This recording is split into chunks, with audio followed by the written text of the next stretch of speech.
ఇక మూసీ బ్యూటిఫికేషన్ పేరుతో జరుగుతోంది ముమ్మాటికి లూటీనే. మూసీ నది పరివాహక ప్రాంతంలోని పేద ప్రజల నుంచి భూములు లాక్కొని వాటిని ప్రపంచ బ్యాంకులో తాకట్టు పెడుతోంది రేవంత్ సర్కార్.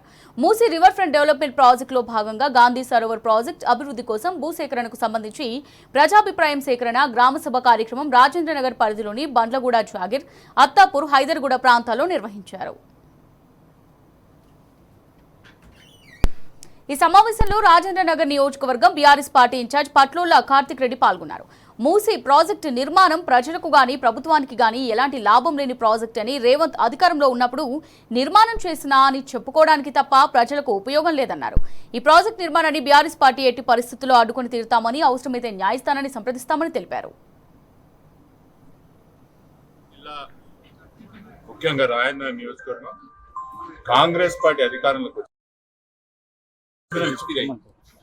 ఈరోజు రాజేంద్ర నియోజకవర్గంలో రోజు నా పని ఏంటంటే, ప్రభుత్వం ఎక్కడ ల్యాండ్ అక్విజిషన్ కోసం నోటీసులు ఇచ్చింది, ఎక్కడ ఇలా పబ్లిక్ హీరింగ్ పెట్టుకుంటున్నది, ఎక్కడ నేను పోయి అక్కడ గ్రామస్తుల తరఫునో లేకపోతే కాలనీ వాసుల తరఫునో మాట్లాడాలనేది రోజు నాకు దినచర్యగా ఇదే అయిపోతున్నది.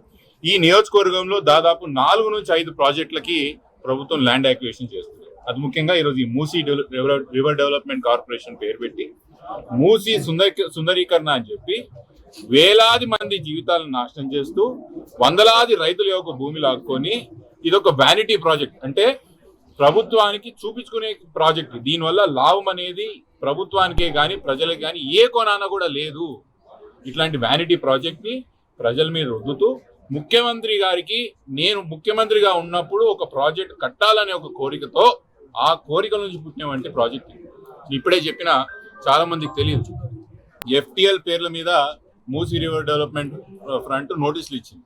అసలు మూసీకి ఎఫ్టీఎల్ ఎక్కడ ఉంది అంటున్నా. మూసీకి ఇప్పటి వరకు ఎఫ్టీఎల్ లైన్స్ ఫిక్స్ చేయలేదు. ఎంఎఫ్ఎల్ లైన్స్ అంటారు, మాక్సిమం ఫ్లడ్ లెవెల్, అదే ఫిక్స్ చేయలేదు. అది ఫిక్స్ చేయకుండా నోటీసులు ఎట్లా ఇస్తారు? మీరు అటు గండిపేట పోతే, నార్సింగి పోతే, మూసీ నది మీదనే అంత పెద్ద పెద్ద మల్టీ స్టోరీడ్ బిల్డింగ్ కడుతున్నారు. ఇలా కనిపిస్తలేదా? మళ్ళీ దానికి ఎందుకు ఇయ్యారు నోటీసులు? మళ్ళీ ఆ భూమి ఎందుకు టేక్ ఓవర్ చేయదు గవర్నమెంట్? ముమ్మాటికి పెద్ద ప్రజా ఉద్యమం చేపడతాం.